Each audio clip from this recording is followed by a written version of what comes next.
Hello, hello. Good evening. Alright.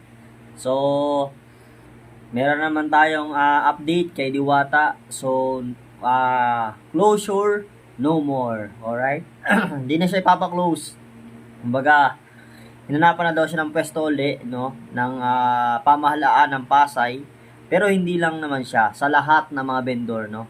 Na naapektuhan ng ng mga clearing na yan, ng mga closure na yan. Alright. So, panunuorin natin. Kabit ko lang tong headset ko. Alright, wag na natin patagalin to. Ito, panuorin na natin. Let's go!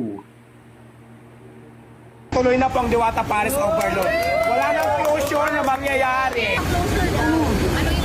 Ay hindi, yung closure kasi kahapon, may nagbayar kasi na video na ayaw kung sinong vlogger yon. So ngayon, naipag-complain naman ako, di ba bago lang ako dito dahil galing na tayo ng kalsada. So ang advice kasi dato, humingi din ako ng tulong sa LGU, nakausap ko din before si Mayora, yung naghahanap pa ng pwesto para sa mga vendor. So yun, okay naman yun. So hindi ko na nahintay yun kasi may nakita ko po siya dito, may magandang loob. Ito na ako saan tayo ngayon. Ay bago lang ako dito tapos yung permit agad. Pero ganun pa man, nakikipag-complain na ako, may mga kausapin ako sa CGM kung anong kailangan nila. Pinapasa ko naman na. Nagulat lang ako kahapon at saka na-stress ako kasi may dumating taga City Hall, parang i-complain na lang closure diba? order daw. So di ba Yung hapon na naman dumating. yung pag-complain naman ako sa inyo at saka bago lang naman ako dito. So nakaka-stress lang kasi bakit may closure, nag-complain naman ako. Eh may vlogger pala kahapon, i-upload niya.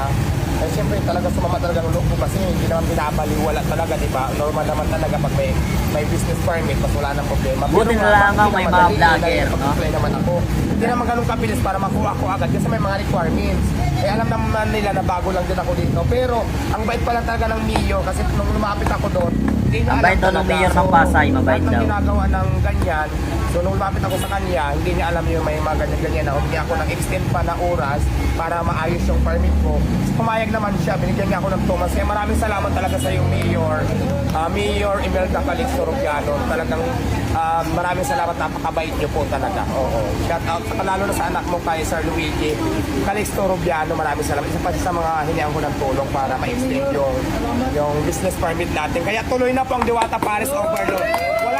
Wala nang closure na mangyayari. Wala na pong closure sa tulong po ni Mayora na Mayora Amy Calixto Rubiano at saka ni Sir Luigi Calixto Rubiano yung anak niya. Isa po sa mga tumulong sa akin para ma-extend yung ating Diwata Paris Overload. Wala pong closure na mangyayari. Ay nako, okay, trending na naman yun kasi napakasarap ng langgunisa talaga.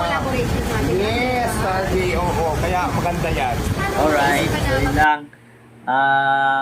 Maganda yung naging update, no? Wala nang closure na mangyayari sa paresan ni Diwata. At napaganda pa, at tinulungan daw siya ng Mayora at iba pa, no? Para hindi mangyari yung closure sa kanyang business. Maganda naman talaga yung business ni Diwata. Ang ano nga lang yan, syempre, baka nga lang may